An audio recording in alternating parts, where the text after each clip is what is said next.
Hello and welcome to another episode of my Kerbal Space Program Science Mode playthrough in the JNSQ Planet Pack. In the previous episode, I had built a fuel depot in orbit around Minmus, and now what I am doing is I am building a base on the surface of Minmus to provide said fuel depot with fuel, because the tanks on it are empty right now. It has no fuel. And so what this first launch is doing is it is sending a satellite into orbit around Minmus to scan it for ore deposits. And then once I've found an ore deposit that the orbit of the station passes over, I can set up a base there. Okay, so I feel like I should mention, if you couldn't tell from just looking at how long the video is, that this is a long one, so yeah, get comfortable, get some popcorn, soda, something, I don't know, and just kind of watch. Or, I mean, you could just watch this on and off. I don't know why I'm talking like you have to watch this in one sitting, but whatever, I don't care. So yeah, there we have a nice little booster separation. I actually added little separatrons into those nose cones to where, like, I don't know, it's kind of hard to explain, but it basically, like, you have like 4 pushing them away, like on each individual booster, and then there's 2 actually pushing the booster kind of upwards almost. Right, it'd be more like forwards, I don't know, it's kind of hard to explain. And so now that'd be the second stage, because the first stage was that and the boosters, and this would be the third stage, since the core ran out of fuel. So yeah, here we have the second stage of this rocket using 2 Eagle engines added into the game by the Cryogenic Engines mod, with a plume provided by the Waterfall mod, and it looks neat. Personally, I just kind of like how, one thing I will always find funny about the rockets I am using in this playthrough right now is how, like, they just throw away what are basically Raptor engines, which are what SpaceX will be using on Starship. If you don't see the irony there, that rocket is meant to be recoverable. This one isn't.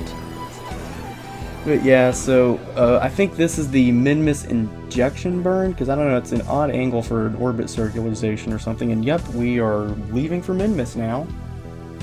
And then once in orbit around Minmus, I think this thing ditches the third stage and goes off on its own to get into a nice little polar orbit. Or actually, I think the third stage gets it into orbit. I don't know what I'm talking about. I really probably shouldn't be doing this in one take.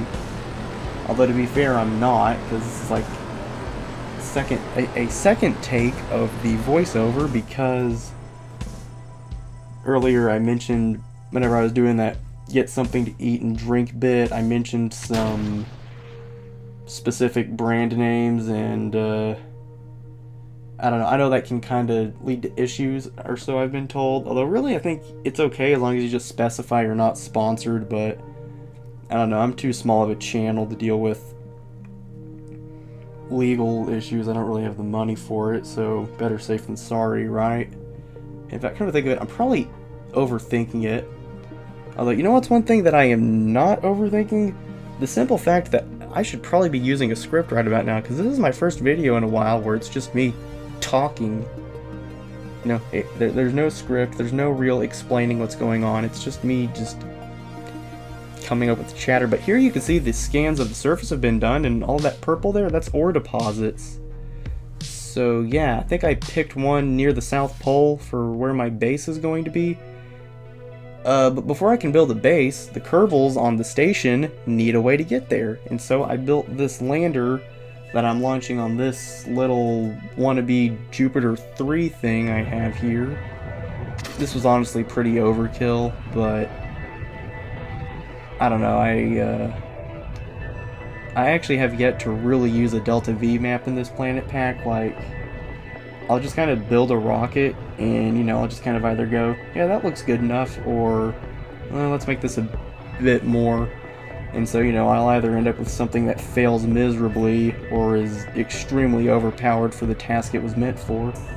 And that isn't to say that I don't have a Delta V map for this pack, because I do. There's a Delta V map in the files of the pack itself, like it came with one built in.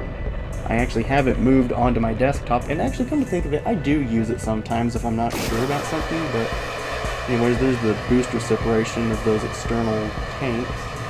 Or the boosters are separating from the external tanks, because the way this rocket works is it has that first stage that is like some boosters, some external tanks, and a core stage, and those external tanks off to the side are feeding into the core stage.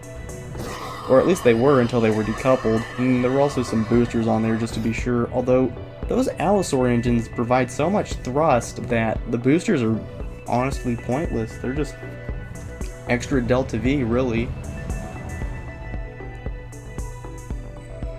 And, you know, I have to say, I think I've been doing a fantastic job at just coming up with chatter without a script, even if it's barely related to what's going on screen, and probably not answering a single question you may be having right now. And so, yeah, the solar panels are going to deploy on this lander, and a funny thing happened on the way to Minmus. You see, they're little monopropellant thrusters for helping translate, move this thing around, maneuver, whatever. On the bottom of this stage, there are little monopropellant thrusters for that. Unfortunately, this stage doesn't really have a monopropellant supply of its own, so it was using the monopropellant on the lander, and it was all out of monopropellant by the time this thing got to the station. It's like, instead of being able to just dock it to the station, I had to have the Kerbals on the station get in their little ship docked to it, and undock from the station, dock to the lander, move some monopropellant from the spacecraft that they came in onto the lander, and then the two craft had to separately dock back to the station. I probably should be describing this as it's happening, but I don't know, I kind of find maneuvers to get to Minmus to be boring.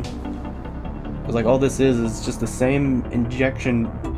Is it injection or ejection? I think it's injection. Because, yeah, I mean, because, like, on the Apollo missions, don't they call it translunar injection? Because it's like, that's their injection onto a flyby of the moon. I don't know. But here you can see the station I've made here. I really like how it turned out. Reddit really seemed to enjoy it. I got a few positive comments on my post on there about it. And, or I say Reddit seemed to love it. I don't know, hold on. I actually have my phone on me. Let's see how many upvotes that picture I uploaded got. Okay, this is going to be weird because I'm kind of planning on advertising this video on the Kerbal Space Program subreddit. And it's not just for self-promotion, it's because I swear there are not enough playthroughs of the JNSQ there are not enough playthroughs of the JNSQ pack. Like, at all. Like, I swear, it's like I look around for other people playing this on YouTube and there's barely anything. I swear, it's like I am one of the few people doing this, you know that? Like, I'm not saying this is really in demand, I just kinda, this is more of a personal thing to me. I just kinda wish more people made videos in this planet pack, because it's just, I'm only really at the tip of the iceberg as far as everything this pack has to offer, and I'm just loving it. Like, I don't really care about the challenging part where, like, oh yeah, you have to build bigger rockets and whatever. Actually, the bigger rockets part is what I do care about. I don't care about how this makes interplanetary missions more challenging as much as I care about how it kind of makes things a bit more realistic, because I find it ridiculous that a Saturn V can get you to Tylo.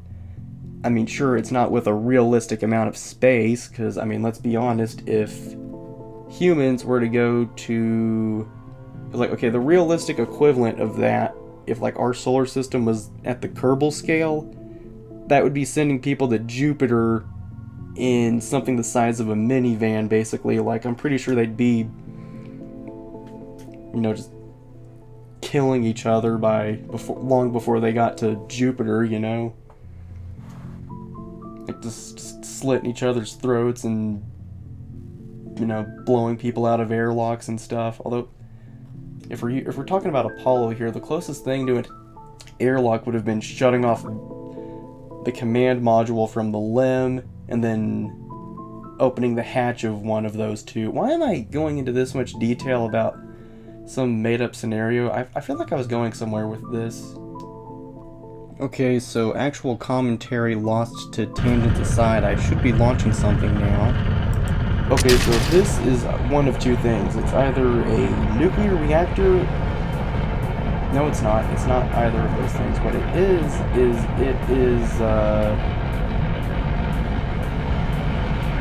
think about this for a second, I'm sorry. It's the habitat, basically. It's the part of the base that is going to house Kerbals, and this should get expanded upon just as time goes on. Because I'll be honest, this episode is more of a part 1 of the construction of this base, because I don't know, this is just kind of the initial setup. Next episode, I want to add a lab to the Kerbal storing part of this, and I need to add some other things as well. But the main thing is I want to have a science lab on the Kerbal holding part, because as long as I'm having to sit around in time warp, waiting for resources to get refined, I might as well be doing something that'll actually help me advance in the game outside of getting this fuel. And so, adding a lab to the surface base is what I've come up with.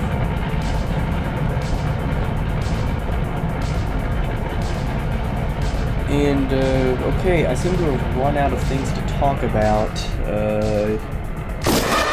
This rocket is just like... No, wait, I don't think the thing that this is... Okay, one thing that I think is really cool about the way I've done my rockets in this part of the game is they're all just basically the same bits and pieces, but put together depending on what I need.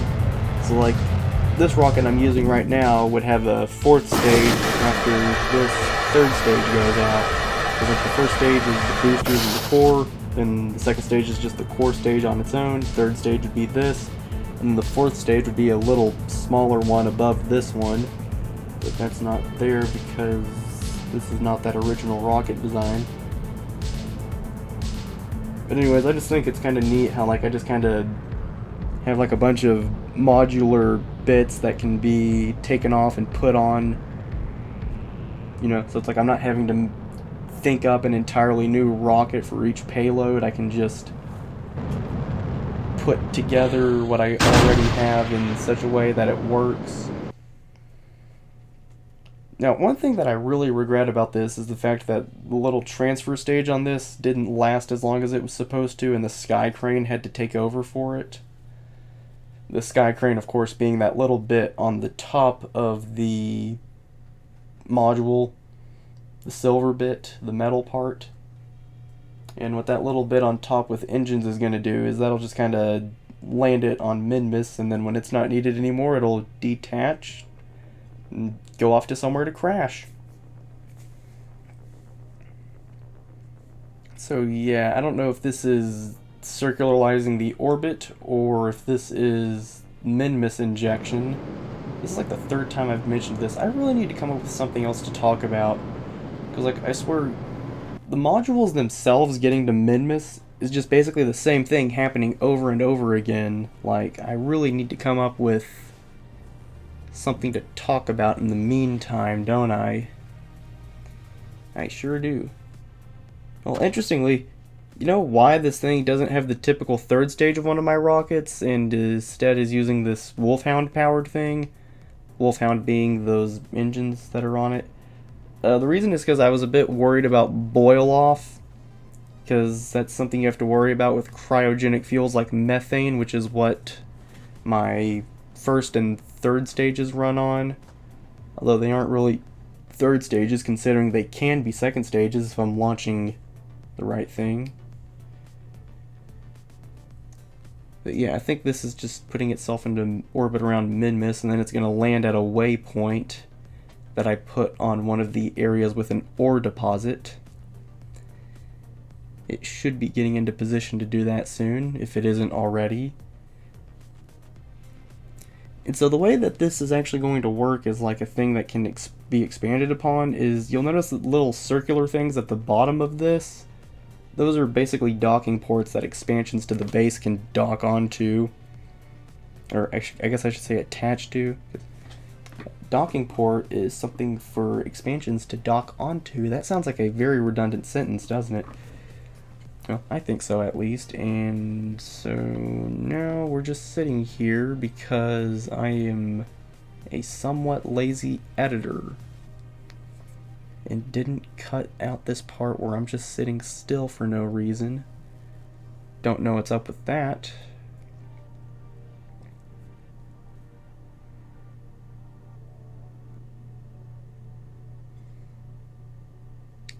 Yeah, I am so glad I have music right now, because, like, if I didn't have these, like, music tracks in here, I don't know what my, what would fill the silence while I'm trying to think of something to say. But yeah, this thing is just about to touch down, and okay, it's on the surface. Time to get rid of the sky crane. Okay, now this is what I was talking about earlier. This is one of two things. It's either a refinery and drilling thing that's going to drill up ore and refine it to hydrolox, or this is a nuclear reactor. Okay, well, if memory serves me correctly, this is a nuclear reactor, and what it's going to do is it'll land on Minmus, and, well, it'll power everything. Now, yeah, solar panels could do the same thing, but I don't know, I kind of like this just because it can power the base even if there's no sunlight. Although, I have to admit, once I got everything set up, I really didn't like how this was working. Because, like, one thing I don't like is how, for some reason, I can't transfer uranium like you can any other resource in the game. I don't know what's up with that, but yeah, so, like, I can only fill up the reactor. It's not really the reactor itself, but I can only fill up the, what's it called? There's a part added in. I don't know what mod does it. I want to say maybe it's the near future electricity mod. But one of the things this mod adds in is it's the same thing that adds in the nuclear powered stuff. Is it adds a part that turns ore into uranium. However, you can't transfer uranium once you have it made. So, like, the thing that makes the uranium is the only thing you can put uranium in, which I don't get it. Like, shouldn't I be able to transfer it like fuel or ore or any other resource in the game? I mean, sure, it doesn't make any realistic sense, but from a gameplay perspective, I think I should be able to. You know? Although, I don't know, maybe I was just doing something wrong. Maybe I need to load up Kerbal Space Program sometime and just figure that out. Although, I don't know, I haven't played Kerbal Space Program in a while, just because, I don't know, I've kind of gotten burnt out on it. Oh, that's just great. I had managed to record for a good few minutes without coughing, and then that happens. But anyways, yeah, I've really kind of gotten out of Kerbal Space Program, or just games in general, because usually the two things I play the most are Kerbal Space Program and Minecraft. And then sometimes I'll play Battlefront 2, Halo, Alien Isolation, something like that. Those are like a handful of games I might play just every now and then. But yeah, I haven't even been playing any games really. I've just been doing whatever, honestly. And well, here you can see the fairing coming off, and you can see the nuclear reactor and refinery and all of its vision-inducing glory. And so this thing's kind of built in three segments. You have like the landing part that has all the fuel and whatnot, and it actually has it has 4 fuel tanks kind of along the main one on the bottom, just to kind of give this thing a nice wide footprint to land on, so hopefully it won't crash. And there you can see this the stack separator that got pushed away by me running that stage's engines, and it crashed into the stage before it. Now, I was thinking about editing that part out, but I don't know, it just kind of looked weird to just cut that out, I don't know. And also, I mean, it's a Kerbal Space Program video. What kind of Kerbal Space Program video doesn't have at least one unintended explosion, you know?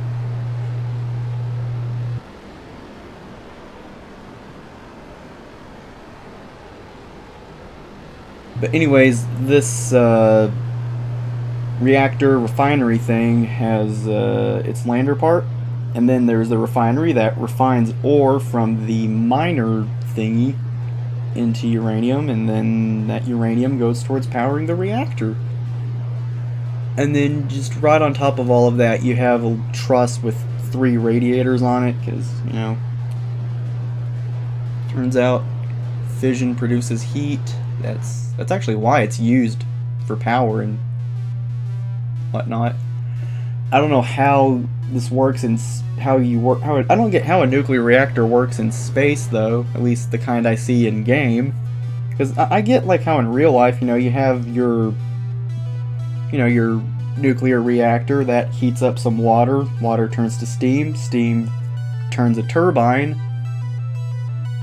But like with this, it's like, you know, you don't see steam coming off of anything that would be reminiscent of like a cooling tower or whatever. So is it like, I don't know, like how does that work? Like, does it have all of the workings of a nuclear plant inside of it? It's just like a closed cycle system where it never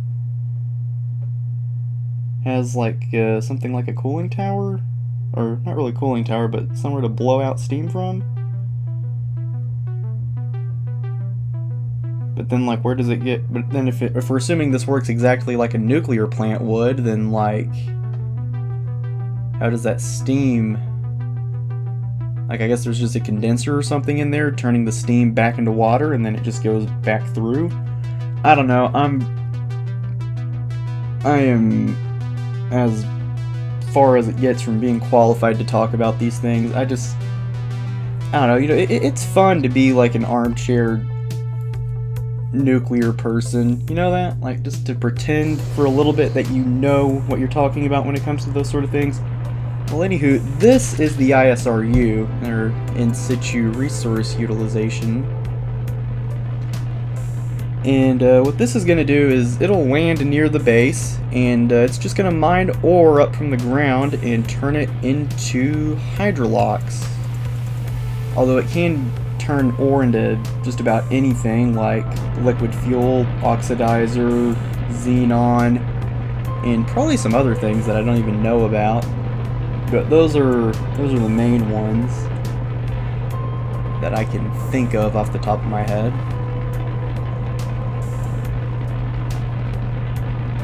So yeah, this is what it's doing. However, it seems like the rates that this thing gets are not necessarily the best, so I may land another refinery somewhere near the base in the future, or I may just find a way that I could add more drills to this one. Or what I could do is maybe I could like add a truss to it and then put a bunch of drills on that truss. I don't know. I really don't know. And another thing I'm thinking of is how am I going to add a lab to the station? Because I have some options. There's actually a lab included with the Planet Side mod, which is the mod that I got basically all of the parts for that Kerbal storing part. The, what would you even call that? I guess the habitat? Yeah. Yeah, Planet Side, the mod that the habitat stuff is from, has little labs that you can actually dock onto things like that. But the thing is I kind of want to dock one of the stock labs, or maybe even a bigger lab from a different mod. But then, like, I don't know how I would adapt that, because the way that the Planet Side thing works is, it actually is, like, meant for that. Like, it's meant to line up with the part that I have all my docking ports on, and it would be real easy to dock that. as of where with the stock lab I'd have to figure out some kind of an adapter, or if I was going to use a lab from another mod I would also have to figure out an adapter. Honestly, I wish there was a way that I could just use what's it called? Modular colonization system without having to run USI life support, because with that mod there are these tubes that you can like attach to different modules, and it just makes connecting stuff a lot easier.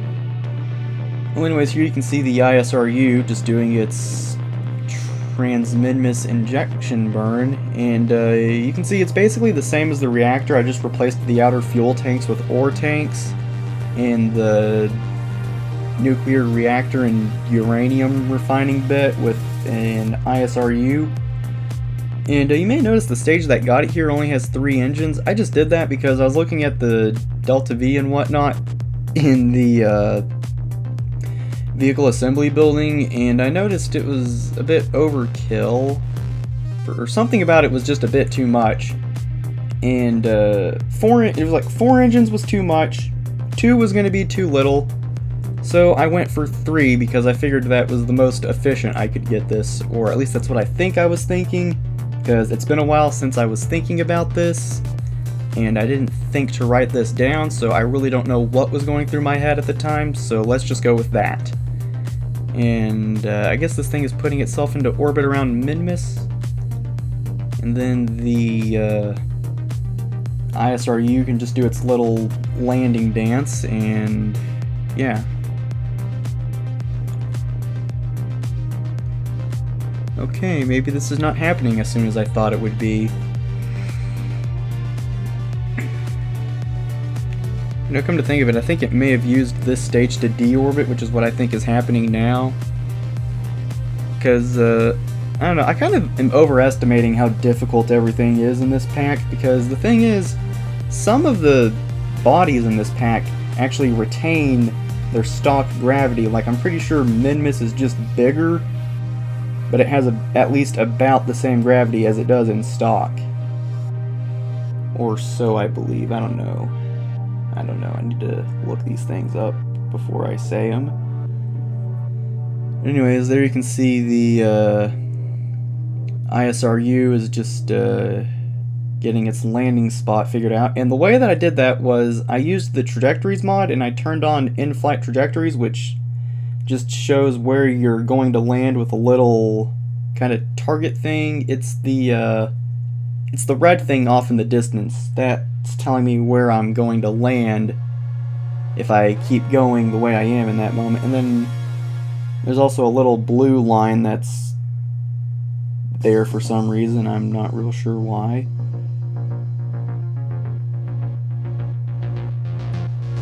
But hey, you know, it's there.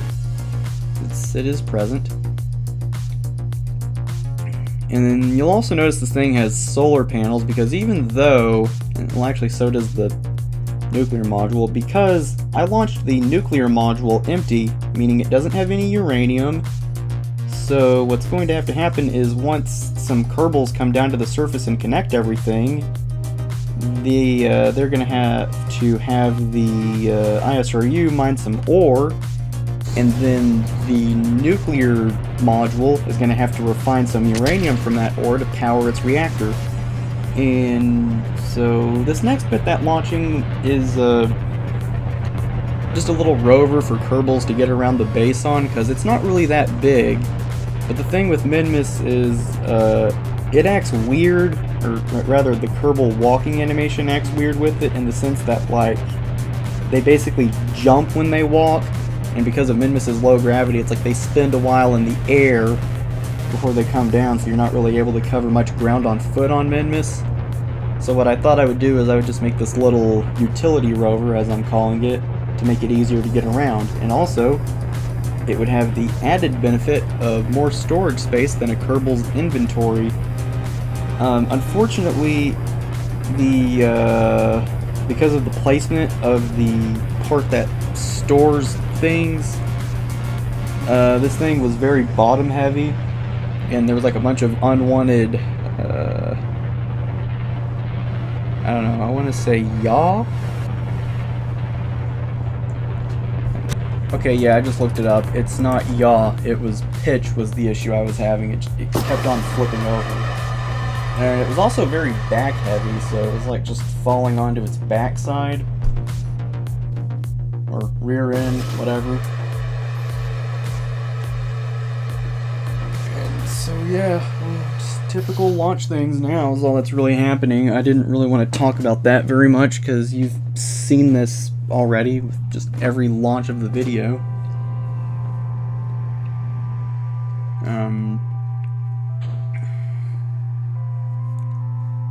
I have to say, wait a minute. Oh wait, this isn't the rover. This is the this is a Hydrolox tank, and the reason I'm launching this is because, well, it's because while I'm time warping, there's no way I'm going to stop at the exact moment that whatever I'm fueling is going to be full. So what I can do is I can hook this up to that system, and whatever doesn't go into the fuel tanker I plan on launching eventually will go into this instead, and that way that fuel and basically that time won't go to waste because I've already had just a little bit of fuel just there already. I mean, it's not much, it probably won't be much, but it'll build up over time, I'm sure. And there's actually a word for this, I'm pretty sure, but I can't think of what it's called, or what it would be. I don't think it's spill off. Overflow, maybe? I don't know. But yeah, I think it's just going in for a landing now, and wow, I can't believe I just basically spilled the beans on what happened with a rover that we haven't gotten to yet. Although, to be fair, I don't think I really dedicated much actual video to the rover thing, so no harm, no foul as far as I'm concerned.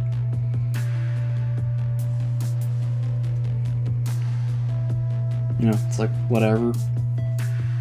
Because, like, I didn't even really want to put the rover landing and whatnot into the video. I think I recorded a little bit of it, but not much.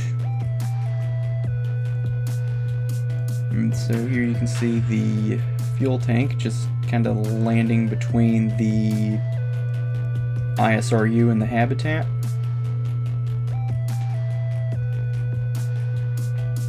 And then for some reason I decided to put up some of the fuel tank's solar panels.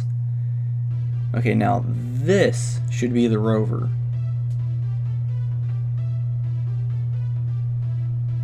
I think. Maybe I did include more of the rover than I realized.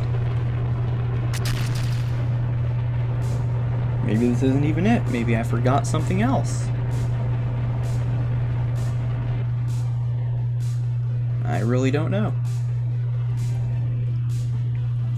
Although I have to say, the way that I landed it was kind of weird. It kind of landed on, I don't know, it's hard to describe it, but basically it was kind of inside of a cage-like thing with engines on it, and like the bottom of it was hollow, or not really hollow, but there was nothing, it had no floor, so what would happen is the rover could detach, fall through, and then be deployed.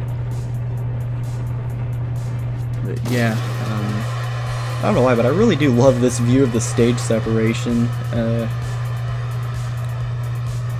Kind of a bit of a cross separation of sorts. Well, anyways, so yeah, there it goes. I have to say, I don't know why, but I really kind of like this rocket just because it's sort of like a... I've always kind of seen it as like a hybrid of SLS and the Saturn V in a way.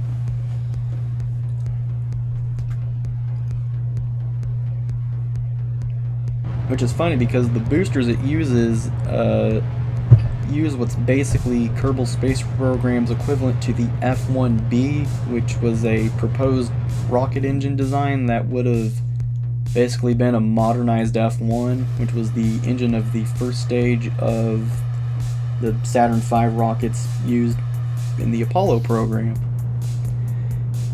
And funnily enough, they would have been used as boosters for SLS, but I mean, it was basically reverse engineering an old rocket engine and then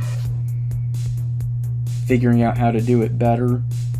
So, you know, it never took off. They just ended up using the shuttle's boosters instead. So I think it's not just that. They're not just reusing shuttle boosters for SLS. They actually had to, like, add more segments to them. Because, like, the way those work is, yeah, like the actual engine itself, and then you have, like, the segments that have the fuel in them. That's my understanding of it. But like I said, that's my understanding, which means it could be horribly incorrect. Don't take my word for anything I say in these videos. So yeah, I mean, like, if you're not sure about what I just said, look it up. Please. But yeah, and I forget what lander concept I kind of based this off of. I think I want to say it was the Moon Lander concept by Team Dynetics, isn't it? I don't know, I mean, I think it is, but I'm not 100% sure.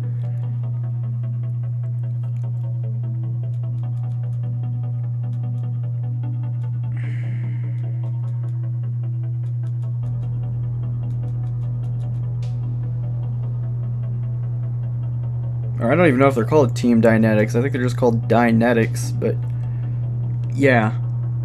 Yeah, that is the one I was thinking of when I made this. It was the Dynetics lander. Yes, it was.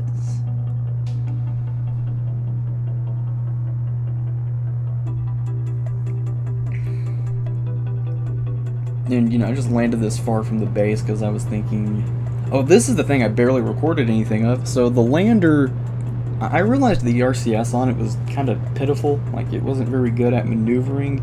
So I launched up a little thing that would just dock to the docking port at the top of the lander, and it would just kind of have some more powerful RCS thrusters on it. Unfortunately, the thing carrying it, actually nothing bad happened to it. This thing just had to undock from the station because it didn't have any other ports. So yeah, the lander docked to the little RCS enhancement I built, and then undocked from the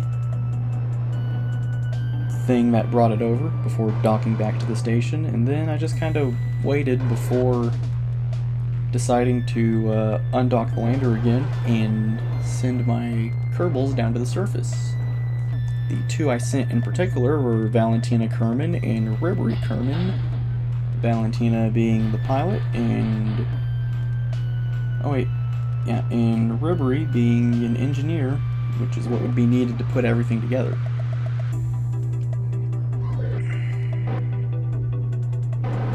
And, you know, looking back, I don't think it was such a wise idea to leave the old RCS on, because it was just kind of using up fuel, when you really think about it. Also, I think the way I got the RCS enhancement to fit into a fairing was kind of cool, because like what I did is I had those little booms that have it to where the RCS thrusters are kind of out and away from the lander where they can have more leverage. The way that I managed to fit that in a fairing was they're on hinges that just kind of opened up once the fairing came off. And there you can see the first crew has arrived at the station. And oh, I forgot about this. This is my favorite part of this lander. So, you know, most of the time when I design landers in Kerbal Space Program, I just go for that standard, I don't know, limb-like thing where you just have, you know, the lander can out in the open, and then you have a ladder coming down from it. But here what I did was I put a little pressurized hub thing under where the command pod is, and then a Kerbal just leaves an airlock attached to that and walks down this ramp that I opened not too long ago.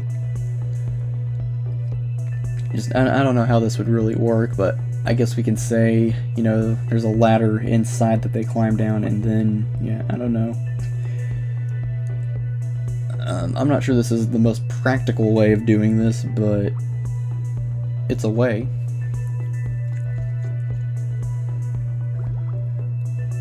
And so here we can see our engineer getting out and doing something. So here we can see the utility rover is about to get knocked over, I'm pretty sure. Because like what I tried to do is I tried switching to it, and I tried driving it over to Ribery for him to use. Unfortunately, my rover designing skills had other ideas. And that happened.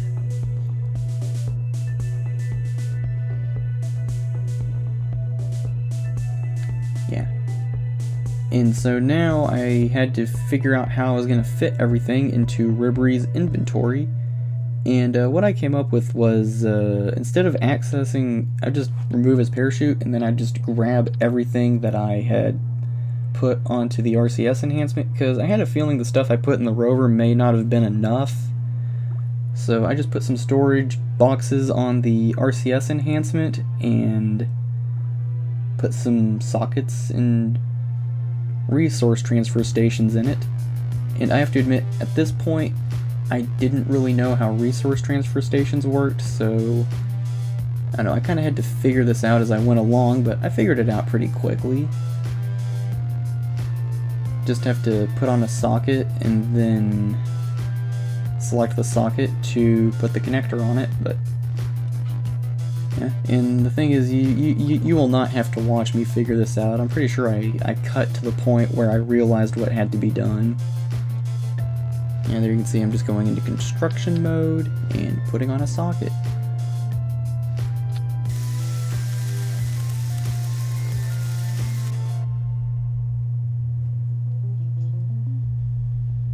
Then I believe I just had Ribery pick up that hose and put it into the socket.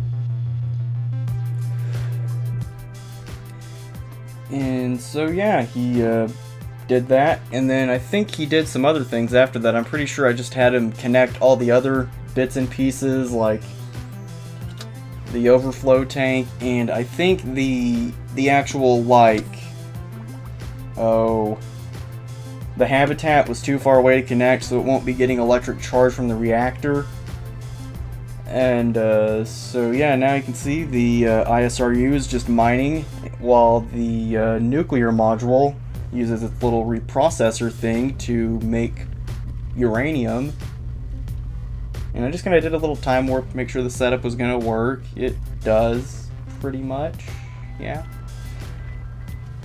I will admit, I really don't like how everything kind of bounces up when I leave time warp, so I'm probably going to have to get a ground anchor or something moved over to here sometime, because I don't know how large this is going to get, but if it gets big enough, that little bounce might just be enough to tear the whole outpost apart, so don't want to be taking any chances there.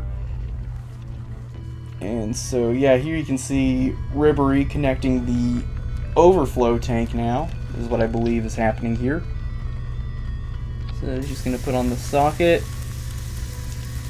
and that'll be that. It's pretty standard. It's just what's done. And then here you can see I actually had to move one of the resource transfer stations on the ISRU, and the reason for that was because, it's hard to explain.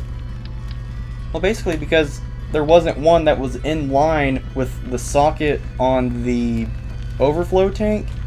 So what I did instead was I just moved one that was already on the processor thing for resources, the ISRU.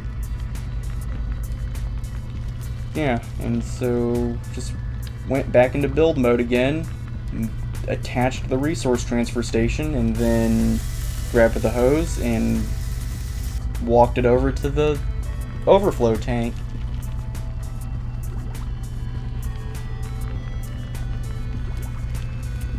As you can see.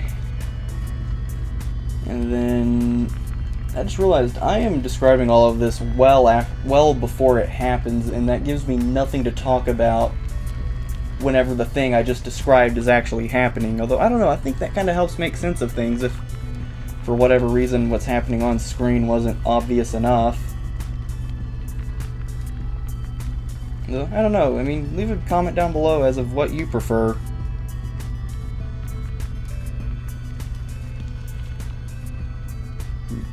For me to do.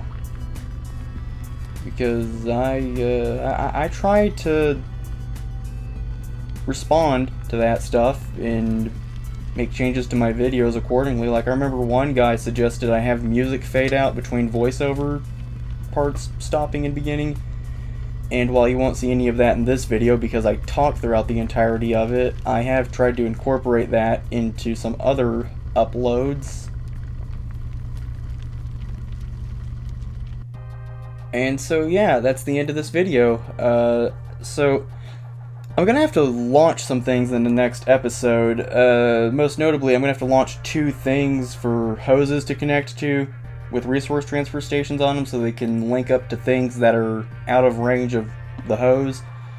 Most notably the habitat module, but also the lander, because I did a little time warping to see if the resource processor was going to work for everything, and while doing that, the liquid hydrogen in the lander boiled off, so Valentina and Ribery are just going to be stranded on the surface of Minmus for now.